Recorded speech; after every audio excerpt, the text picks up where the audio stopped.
بسم اللہ والحمد للہ والصلاة والسلام علی رسول اللہ اما بعد اعوذ باللہ من الشیطان الرجیم بسم اللہ الرحمن الرحیم رب اشرح لی صدری ویسر لی امری واحلل عقدۃ من لسانی یفقہوا قولی واجعل لی وزیرا من اہلی رب زدنی علما۔ سورۃ النساء ہمارے زیر مطالعہ ہے اور آج ہم نے اس کی آیت نمبر 34 اور 35 کا مطالعہ کرنا ہے۔ تو آج کی ان دو آیات کا مضمون بھی بالخصوص یہ ہے کہ شوہر اور بیوی کے درمیان اگر کوئی ناچاکی ہو جائے یا کوئی جھگڑا ہو جائے یا بیوی کی طرف سے کوئی بدسلوکی یا کوئی سرکشی ظاہر ہوتی ہے تو اس صورتحال میں شوہر کو کیا کرنا چاہیے۔ تو شروع کرتے ہیں آیت نمبر 34۔ الرجال مرد، رجل کی جمع ہے رجال اور یہ جمع مکسر ہے، اور یہ جو مذکر بالغ ہوتے ہیں مردوں میں سے ان کو کہا جاتا ہے۔ قوامون مبالغے کا صیغہ ہے اور اس کا معنی ہے نگران۔ تو قوامون علی النساء، قوام سے قوامون، تو قوام کا معنی ہوتا ہے نگران۔ تو یہاں پہ یہ قائم کا معنی ویسے پاؤں پر کھڑے ہونا بھی ہوتا ہے، لیکن یہاں پر پاؤں پر کھڑے ہونا مراد نہیں ہے، بلکہ یہاں پر مراد ہے ذمہ داری، نگرانی، ولایت یا کفالت، اس طرح کے معنوں میں یہاں پر استعمال ہو رہا ہے۔ علی النساء، عورتوں پر، تو مراد ہے بیویوں پر۔ تو امرأتن کی جمع ہے نساء۔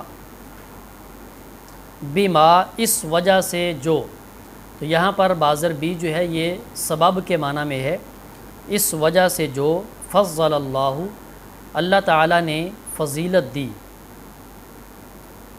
بعضہم، ان میں سے بعض کو، علی بعض، بعض پر، تو ان میں سے بعض کو بعض پر فضیلت دی، یعنی کہ مردوں کو عورتوں پر فضیلت دی، ظاہری طور پر بھی اور باطنی طور پر بھی، ہر دو اعتبار سے اللہ تعالیٰ نے مردوں کو طاقت اور قوت عطا کی۔ وبما، اور اس وجہ سے جو، تو یہاں پر بھی بازر بھی سبب کے معنی میں ہے۔ انفقوا، انہوں نے خرچ کیا، من اموالہم، اپنے مالوں میں سے، یعنی مردوں نے اپنے مالوں میں سے خرچ کیا، چونکہ خرچ کرنے کی ساری ذمہ داری مردوں پر ہوتی ہے، گھر کی کفالت، بیوی بچوں پر خرچ کرنا، تو یہ خرچ کرنے کی وجہ سے بھی انہیں اللہ تعالیٰ نے نگران بنایا ہے، ذمہ دار بنایا ہے۔ فالصالحات قانتات، فا پس، الصالحات نیک عورتیں، صالحات ان کی جمع ہے صالحات۔ تو یہاں سے عورتوں کی یا بیویوں کی دو قسموں کا تذکرہ اللہ تعالیٰ کر رہا ہے۔ پہلی قسم، پس نیک عورتیں، قانتات، فرما برداری کرنے والیاں، تو قانتات کی جمع ہے قانتات۔ حافظات، حفاظت کرنے والیاں ہوتی ہیں، للغیب، راز کی، تو غیب سے مراد یہاں پر ہے راز۔ بما، اس وجہ سے جو، تو یہاں پر بھی بازر بھی سبب اور وجہ کے معنی میں ہے، اس وجہ سے جو حافظ اللہ، اللہ تعالیٰ نے حفاظت کی۔ تو جس طرح اللہ تعالیٰ نے رازوں کی حفاظت کی، اسی وجہ سے وہ بھی رازوں کی حفاظت کرنے والیاں ہوتی ہیں۔ واللاتی، اور وہ عورتیں جو، تو یہ اللاتی کی جمع ہے اللاتی۔ تخافون، تم ڈرتے ہو، خاف یخافو سے فعل مضارع ہے، تم ڈرتے ہو، نشوزہن، ان کی سرکشی سے۔ نشوز کا معنی ہوتا ہے اوپر اٹھنا، چڑھائی کرنا، تو مراد ہے یہاں پر بیوی کی سرکشی یا عورت کی اطاعت سے نکلنے کا جو ایک جذبہ ہے، یا نفرت ہے، اس طرح کے معنوں میں یہاں پر استعمال ہو رہا ہے۔ فَعِظُوهُنَّ، پس تم نصیحت کرو ان کو، وعظ یعظ، اس سے امر کا صیغہ ہے عظو، پس تم واض و نصیحت کرو، سمجھاؤ ان کو، وَاهْجُرُوهُنَّ، اور تم چھوڑ دو ان کو، حجر یہجر، حجر کا معنی ہوتا ہے چھوڑ دینا، اسی سے ہجرت کا لفظ آتا ہے، یعنی کہ اللہ تعالیٰ کی رضا کی خاطر اپنا وطن اور علاقہ چھوڑ دینا۔ اور تم چھوڑ دو ان کو فی المضاجع، بستروں میں،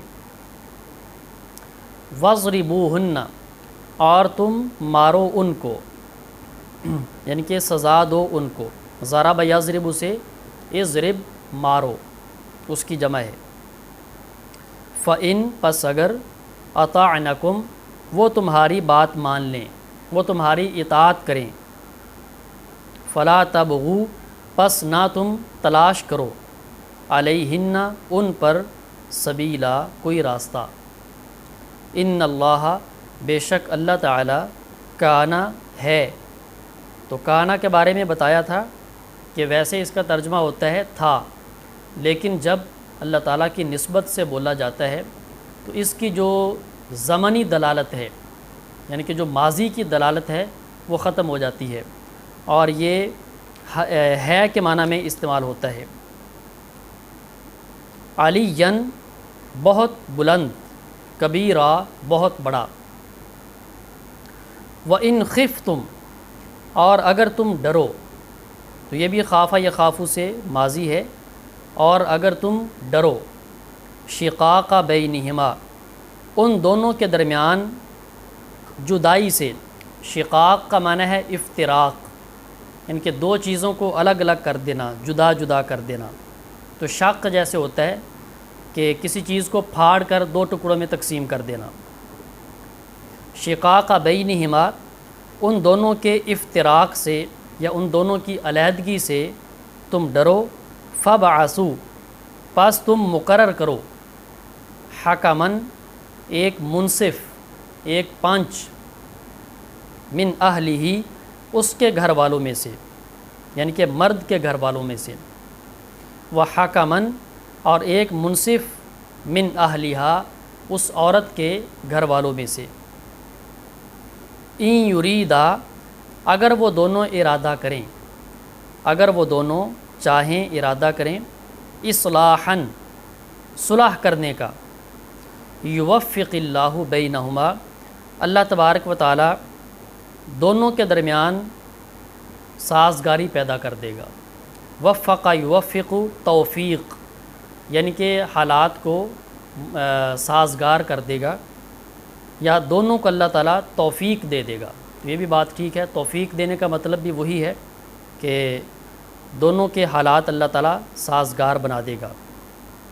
ان اللہ، بے شک اللہ تعالیٰ، کانا، ہے، علیماً خبیرہ، سب کچھ جاننے والا اور باخبر۔ تو یہ دو آیتیں ہیں اور دونوں کا ترجمہ آپ نے سن لیا ہے۔ ابھی ہم دوبارہ ان دونوں آیتوں کی وضاحت کی طرف آتے ہیں۔ تو سب سے پہلے تو اللہ تبارک و تعالی نے فرمایا ہے کہ مرد عورتوں پر نگران ہیں، مرد عورتوں کے سرپرست ہیں، قوام، یا مرد ذمہ دار ہیں عورتوں کے۔ تو یہ گھر کو گویا کہ ایک چھوٹی سی ریاست کے ساتھ تشبیہ دی جا رہی ہے۔ جیسے ایک ریاست ہوتی ہے، اس ریاست کا ایک سربراہ ہوتا ہے، اسی طرح گھر بھی ایک چھوٹی سی ریاست ہے، اور اس ریاست کی ذمہ داری اور اس ریاست کی تولیت اور جو سربراہی ہے وہ اللہ تبارک و تعالیٰ نے مرد کو دی ہے۔ اب ظاہر بات ہے کہ گھر میں مرد بھی ہے، عورت بھی ہے، تو دونوں چاہتے ہیں کہ میری بات مانی جائے۔ اب اگر جھگڑا ہوتا ہے تو پھر کسی ایک کی بات کو حرف آخر ہونا چاہیے تاکہ وہ جھگڑا ختم ہو جائے، کسی ایک کو تو برتر اور سرپرستی کے منصب پر فائز ہونا چاہیے تاکہ بات کسی نتیجے پر پہنچ سکے۔ تو اللہ تبارک و تعالیٰ نے یہ جو سرپرستی کا منصب ہے جو تولیت کا منصب ہے وہ گھر میں مرد کو دیا ہے، اور یہ قرآن پاک آپ کے سامنے ہے کہ قوامون علی النساء، اور اس کی اللہ تعالیٰ نے 2 دلیلیں یہاں پر پیش کی ہیں۔ پہلی دلیل یہ ہے کہ بما فضل اللہ بعضهم علی بعض، کہ اللہ تعالیٰ نے بعض کو بعض پر فضیلت دی ہے، تو اللہ تعالیٰ نے ہی مرد کو عورت پر فضیلت دی ہے، اور یہ فضیلت کس اعتبار سے ہے؟ ظاہری طور پر بھی ہے، یعنی کہ جسمانی طور پر مرد زیادہ طاقتور ہے، اور ویسے بھی جو صلاحیتیں کام کرنے کی، پیسہ کمانے کی اور بھاگ دوڑ کرنے کی مرد کے اندر ہیں، جتنا کام، جتنی محنت مرد کر سکتا ہے اتنی عورت نہیں کر سکتی۔ تو ظاہری طور پر اللہ تعالیٰ نے جو ہمت عطا کی ہے، طاقت عطا کی ہے، وہ مردوں کو زیادہ عطا کی ہے، اور باطنی طور پر بھی عام طور پہ جو تحمل ہے، بردباری ہے، صبر ہے، دلیری ہے، بہادری ہے، اس طرح کی جتنی بھی صفات ہیں تو یہ مردوں میں زیادہ پائی جاتی ہیں عورتوں کی نسبت۔ عورتوں کی نفی نہیں ہے، لیکن ایک اگر کمپیریزن کیا جائے تو بہرکیف یہ مردوں میں زیادہ ہیں۔ اور اس میں یہ بات بھی ذہن میں رہے کہ یہاں پر جنس کی برتری کی بات ہو رہی ہے کہ مرد، یعنی کہ مجموعی طور پر مردوں میں یہ صلاحیتیں زیادہ ہیں، ورنہ یہ ہو سکتا ہے کہ کوئی ایک عورت کسی مرد سے زیادہ طاقتور ہو، ایسا ہوتا ہے، کوئی ایک عورت کسی مرد سے زیادہ بہادر ہو، ایسا بھی ہوتا ہے، اس کے واقعات ہمیں تاریخ میں ملتے ہیں۔ تو انفرادی طور پر بعض عورتوں کو مردوں پر فضیلت حاصل ہے، لیکن مجموعی طور پر جو اللہ تعالیٰ نے ایک جنس کو بنایا ہے، مردوں کو بنایا ہے، عورتوں کو بنایا ہے، تو ان میں یہ تفاوت رکھا ہے اللہ تعالیٰ نے فطری طور پر۔ پھر فرمایا کہ وَبِمَا أَنفَقُوا مِنْ أَمْوَالِهِمْ، دوسری دلیل یہ ہے کہ مردوں نے اپنا مال خرچ کیا ہے، بیوی بچوں کی جو معاشی ذمہ داری ہے، ان کی جو کفالت ہے، یہ ساری کی ساری مرد کے ذمے ہے۔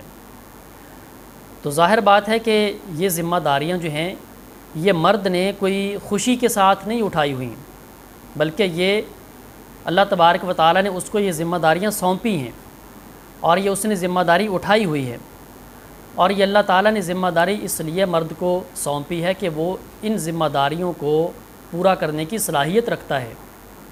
تو لہٰذا ان 2 دلائل کے ساتھ اللہ تبارک و تعالیٰ نے مرد کی قوامیت کو یہاں پر بیان کیا ہے کہ ان 2 دلیلوں کی وجہ سے مرد گھر کا سربراہ ہے۔ پھر اللہ تعالیٰ نے بیویوں کی 2 قسمیں یہاں پر بیان کی ہیں۔ فرمایا کہ پہلی تو وہ ہیں کہ جو صالحات ہیں، نیک ہیں، اور وہ نیک کیسی ہیں کہ قانتات، فرما برداری کرنے والیاں ہیں، حافظات للغیب، اور رازوں کی حفاظت کرنے والیاں ہیں، اس وجہ سے کہ اللہ تعالیٰ نے بھی رازوں کی حفاظت کی ہے۔ تو یہ نیک اور فرما بردار بیویوں کا اللہ تعالیٰ نے رویہ یہاں پر بیان کیا ہے، وہ اپنے شوہروں کی اطاعت کرنے والیاں ہیں، اور اس کی عزت و ناموس کی حفاظت کرنے والیاں ہیں، اس کے رازوں کی حفاظت کرنے والیاں ہیں۔ تو جو عورت اپنے شوہر کی اطاعت نہیں کرتی، اس کے راز کی حفاظت نہیں کرتی، ہر وقت شکوے اور شکایتیں اس کی زبان پر جاری رہتے ہیں، تو گویا کہ وہ صالحات میں سے نہیں ہے۔ اسے آپ فاسقات میں سے کہہ لیں، اسے آپ کوئی اور نام دے لیں، تو وہ صالحات میں سے نہیں ہے۔ تو صالحات کی تعریف یہ ہے کہ وہ فرما برداری کرنے والیاں ہیں۔ اب جیسے ہوتا ہے کہ عورتیں شکوے شکایتیں بہت کرتی ہیں، تو ان شکوے شکایتوں کی وجہ سے ان کے لیے یہ بات ایک بڑی ہی خبردار کر دینے والی ہے کہ اللہ تبارک و تعالیٰ نے صالحات کی تعریف یہ فرمائی ہے کہ وہ فرما برداری کرنے والیاں ہیں اور رازوں کی حفاظت کرنے والیاں ہیں۔ اگر کسی کے گھر میں کوئی تنگی ہے، کوئی ترشی ہے، کوئی شوہر میں کوئی عیب ہے یا کوئی ایسی خامی ہے، تو اس راز پر پردہ ڈالنا چاہیے۔ تو ہر وقت باقی لوگوں کے سامنے شوہر کی بے عزتی کرنا، شوہر کو ذلیل و خوار کرنا اور گھر کے رازوں کو باہر جا کر بیان کرنا، تو یہ انتہائی ایک غلط بات ہے، اس وجہ سے کہ اللہ تبارک و تعالیٰ نے بھی رازوں کی حفاظت کی ہے۔ اب دیکھیں کہ اللہ تبارک و تعالیٰ نے رازوں کی حفاظت اس طرح کی ہے کہ ہم میں سے ہر شخص اپنے آپ کو بخوبی جانتا ہے کہ وہ کتنا گنہگار ہے، کس قدر اس میں خامیاں ہیں، کس قدر اس میں عیب ہیں۔ اللہ تبارک و تعالی ہم سے بھی زیادہ ہمارے ان رازوں کو جاننے والا ہے، ہماری خامیوں کو جاننے والا ہے، مگر اس کے باوجود اللہ تبارک و تعالی نے کبھی کسی کو ہمارا راز نہیں بتایا۔ اگر اللہ ہمارے رازوں کو آشکار کر دے، ہمارے رازوں کو افشا کر دے، اوپن کر دے، تو ہم کسی کو منہ دکھانے کے قابل نہ رہیں۔ اتنے گنہگار ہیں اور اتنی ہماری غلطیاں ہیں، گناہ ہیں۔ تو اللہ تعالیٰ فرماتا ہے کہ اللہ تعالیٰ بھی رازوں کی حفاظت کرتا ہے، تو لہٰذا تم بھی حفاظت کرو، ہر وقت اللہ تبارک و تعالیٰ کا شکر ادا کرو۔ کوئی بھی آپ سے پوچھے کہ گھر کے حالات کیسے ہیں تو کہیں کہ اللہ کا شکر ہے، ہم خیر و عافیت سے ہیں۔ آپ کا شوہر کیسا ہے تو بہت اچھا ہے۔ تو رازوں کی حفاظت کرنے والیاں ہوتی ہیں نیک بیویاں۔ اور فرمایا کہ دوسری قسم عورتوں کی وہ ہے کہ جو ناشزات ہیں، واللاتی تخافون نشوزہن، کہ وہ عورتیں کہ جن کی نافرمانی سے تم ڈرو، جن کی سرکشی سے تم ڈرو۔ تو ان کے ساتھ یہاں پہ 3 چیزوں کا تذکرہ کیا ہے۔ نمبر 1 فاعظوہن، انہیں واعظ و نصیحت کرو، سمجھاؤ، کاؤنسلنگ کرو۔ تو واعظ کا معنی صرف سمجھانا نہیں ہوتا بلکہ کاؤنسلنگ کرنا، کہ مناسب وقت میں مناسب بات کرنا۔ آپ دیکھیں کہ اس وقت میری بات زیادہ کارگر ثابت ہو سکتی ہے تو آپ اس وقت بات کریں۔ وَاہْجُرُوهُنَّ فِي الْمَضَاجِعِ، دوسرا یہ ہے کہ انہیں بستروں میں چھوڑ دو، ان کے ساتھ تمہاری جو بے تکلفی ہے وہ ختم کر دو۔ وَاضْرِبُوهُنَّ، اور تیسرا یہ ہے کہ ان کو مارو، انہیں سزا دو۔ تو اللہ تعالیٰ نے یہاں پر 3 چیزوں کا تذکرہ کیا ہے، چوتھی کا تذکرہ نہیں کیا۔ چوتھی کیا ہو سکتی تھی کہ طلاق دے دو، تو چونکہ طلاق دینا اللہ تعالیٰ کے ہاں ناپسندیدہ ہے۔ ایک حدیث میں آتا ہے کہ حلال چیزوں میں سے اللہ تعالیٰ کو جو سب سے پسندیدہ چیز ہے وہ طلاق ہے، تو اللہ نے اس کا تذکرہ ہی نہیں کیا۔ تو 3 باتیں ہیں، واعظ و نصیحت کرو، یا ان سے علیحدگی اختیار کر لو، یا انہیں سزا دو۔ اب یہاں سے بہت سارے لوگوں کو اس آیت کریمہ سے یہ سمجھ میں آتی ہے کہ اسلام عورتوں کو سزا دینے کا حکم دیتا ہے، مارنے کا حکم دیتا ہے، اور یہ عورتوں پر ظلم کرنے والا مذہب ہے۔ تو حالانکہ ایسی بات نہیں ہے۔ تو یہ ترتیب کے ساتھ اللہ تعالیٰ نے 3 باتیں ارشاد فرمائی ہیں کہ واعظ و نصیحت کرو، انہیں سمجھاؤ،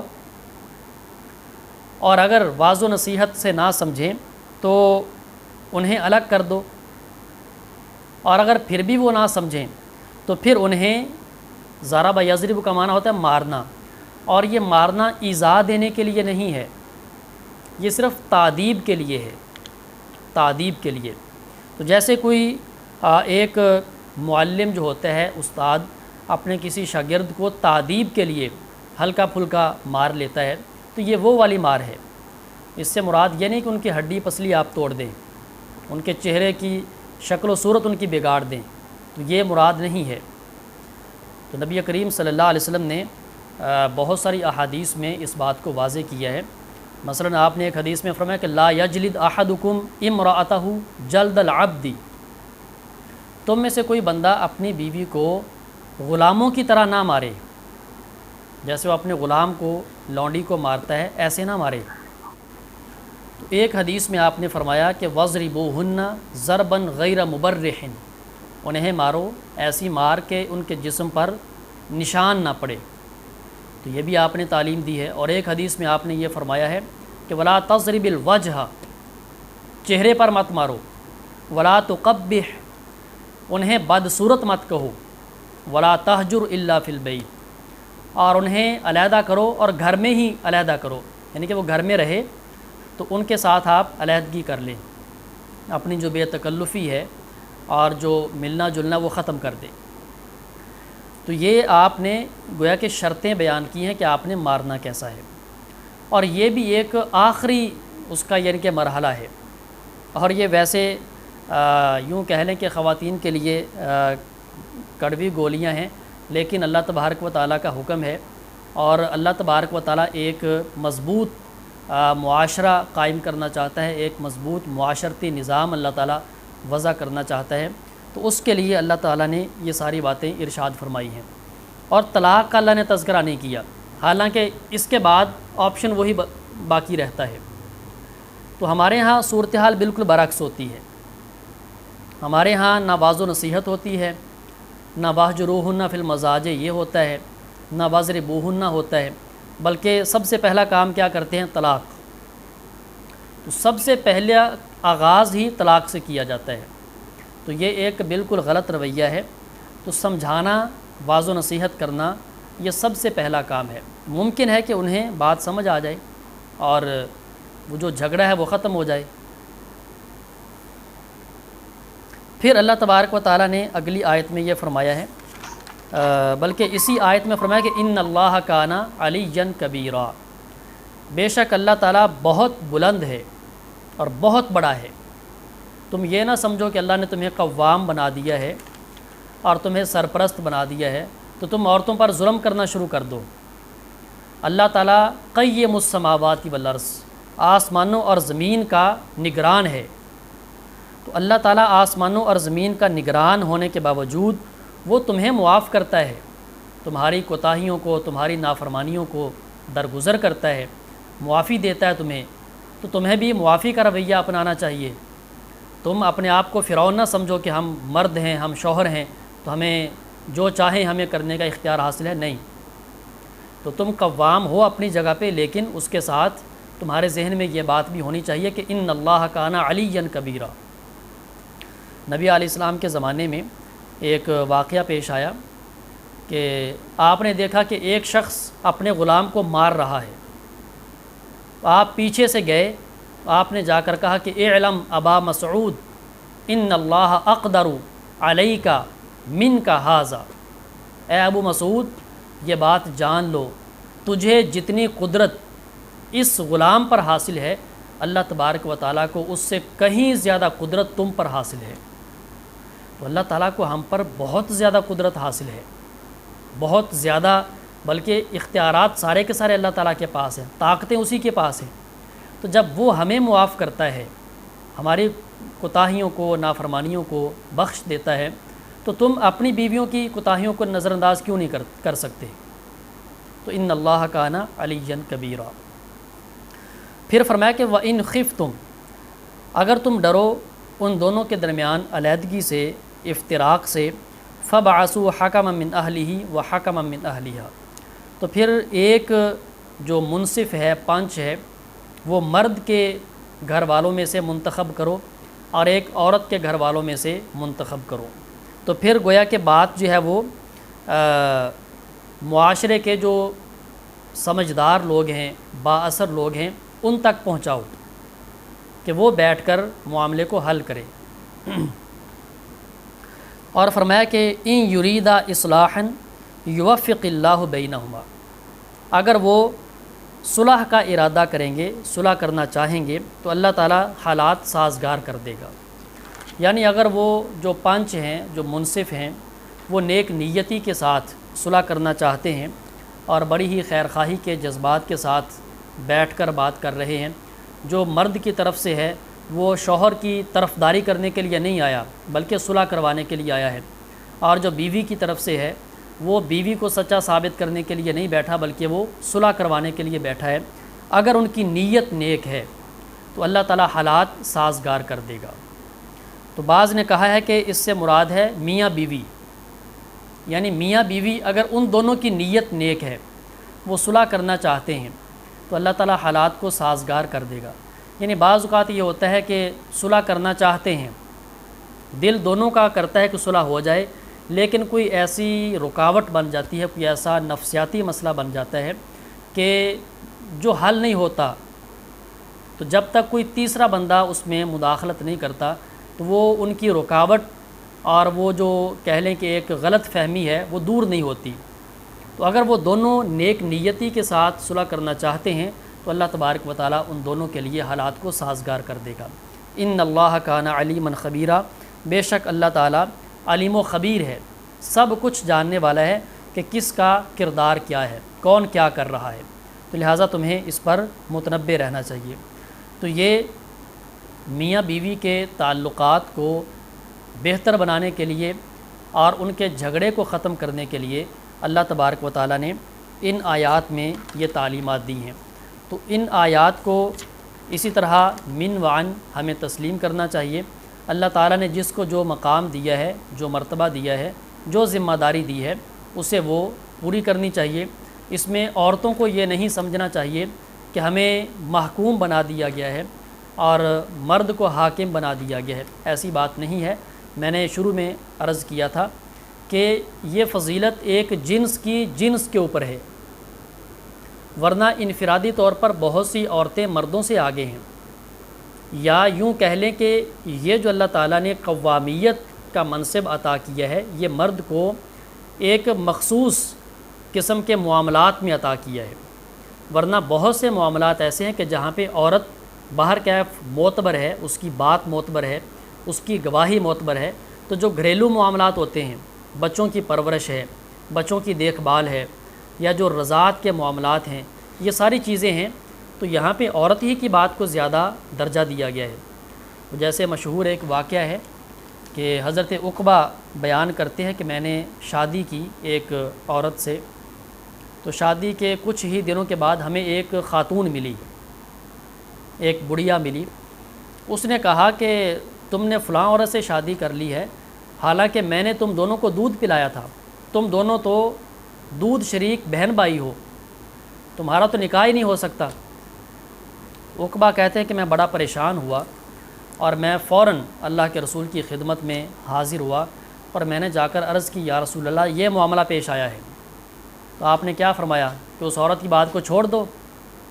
نہیں، آپ نے فرمایا کہ کیف وقد قیل، اب میں کیا کر سکتا ہوں؟ جب اس عورت نے یہ بات کہہ دی ہے تو اب کچھ نہیں ہو سکتا، اس عورت کی بات کا اعتبار کیا جائے گا، تو لہٰذا ان کی علیحدگی کروا دی گئی۔ تو عورت کی بات کا بھی اعتبار ہے، اس کا اپنا دائرہ کار ہے، مرد کا اپنا دائرہ کار ہے۔ والسلام علیکم ورحمۃ اللہ وبرکاتہ۔